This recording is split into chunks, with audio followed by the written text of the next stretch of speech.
안녕하세요. 세계 첩보계 동향을 전해드리는 정보인 기자입니다. 지난주에도 첩보계에서는 많은 일들이 있었는데요. 그 중에 주목할 소식들 전해드리겠습니다. 먼저 미국 소식입니다. 중앙정보국 CIA가 우크라이나의 군사작전에서 중요한 역할을 하고 있는 것으로 전해졌는데요. 지난 26일 뉴욕타임스에 따르면 CIA는 미사일 공격 표적과 러시아군의 움직임 등에 대한 정보를 우크라이나군에 제공하고 첩보 활동도 지원하고 있다는 보도입니다. 특히 CIA는 우크라이나가 러시아와의 국경을 따라 12개의 스파이 기지를 건설하는 데 자금을 대고 장비를 제공했다고 뉴욕타임스는 전했습니다. 지하 벙커에 있는 이들 기지는 러시아의 통신을 도청하는 정보 수집 허브로 이번 전쟁에서 역할을 톡톡히 한 것으로 평가됩니다. 이 스파이 기지에는 CIA 요원들이 배치돼 우크라이나 군이 공격을 준비 중인 러시아 표적 목록을 검토하고 관련 정보를 미 정보기관 정보와 대조해 확인하는 작업 등을 하는 것으로 알려졌습니다. 또 CIA는 우크라이나 정보 요원들이 금붕어 작전으로 부르는 스파이 훈련도 관리 및 감독했다고 합니다. 이처럼 CIA가 전쟁에 깊이 개입한 것은 개전 직후 약 한 달이 지난 2022년 3월 3일로 러시아가 향후 2주간 진행하려는 군사계획에 대한 계획을 우크라이나에 제공하면서부터입니다.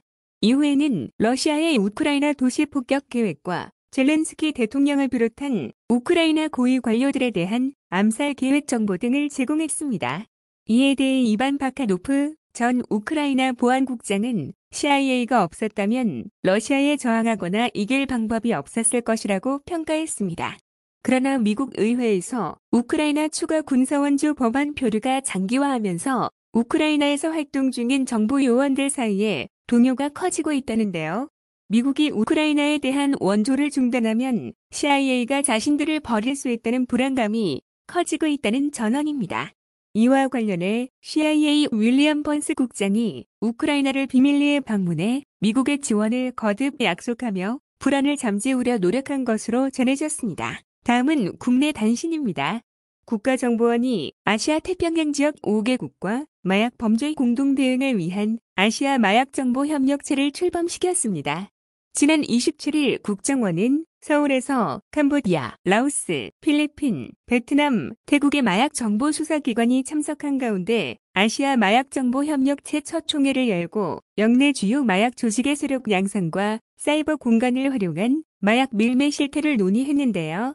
여러 국가에 걸친 마약 범죄가 발생하면 실시간으로 정보를 공유하고 필요한 경우 합동 추적을 실시하는 등 제도적 대응 방안도 마련했다고 합니다.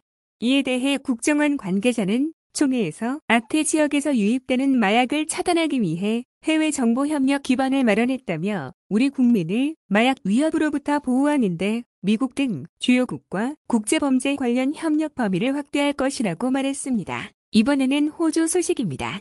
호주에서 전직 국회의원이 외국의 정보기관에 포섭돼 총리 가족을 포함해 유명 인사의 기밀 정보를 빼내려 했다는 주장이 나왔습니다. 다만 해당 의원의 구체적인 신분과 어느 나라 정보기관에 포섭됐는지는 알려지지 않았습니다. 지난 29일 호주 안보정보원의 마이크 버지스 원장은 연례 위협평가 보고에서 외국 첩보 조직이 호주를 표적으로 삼고 있으며 한 전직 의원을 포섭하는 데 성공했다고 폭로했는데요. 버지스 원장에 따르면 해당 정치인은 총리 가족을 포섭하고 책자에게 소개하려 시도했지만 안보정보원에 발각돼 차단됐습니다. 버지스 원장은 해당 정치인에 대해 그는 외국 정권의 이익을 위해 국가와 정당, 전직 동료들을 팔아넘겼다고 비난했습니다. 그러나 이 사건은 일명 내정간섭 금지법이 통과되기 전에 발생한 일이라 해당 정치인은 기소되지 않았는데요. 내정간섭 금지법은 호주에서 2017년 한 상원 의원이 중국 공산당과 관련 있는 중국인 사업가에게 정수자금을 받은 사실이 드러나자 이를 막기 위해 해외 로비스트들이 내정에 간섭할 경우 형사처벌하는 법입니다.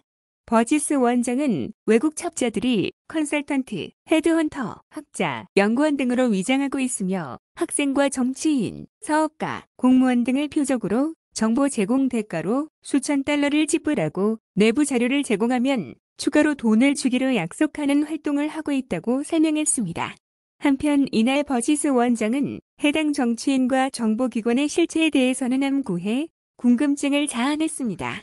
이에 대해 야당에서는 해당 정치인이 여당인 노동당 소속이고 외국기관은 중국이라는 데 돈을 거역했다며 이름을 밝히지 않는다면 다른 사람을 의심하게 하는 것이라고 반발했습니다. 오늘 전해드릴 소식은 여기까지고요. 다음 시간에 더 유익한 소식으로 만나뵙겠습니다. 소식이 유익하셨다면 좋아요, 댓글, 구독 부탁드립니다. 그리고 흥미진진한 첩보의 세계가 궁금하시다면 국내 최고 첩보사 연구가인 박상민 기자가 집필한 세기의 스파이와 세기의 첩보전을 통해 확인하시기 바랍니다. 감사합니다.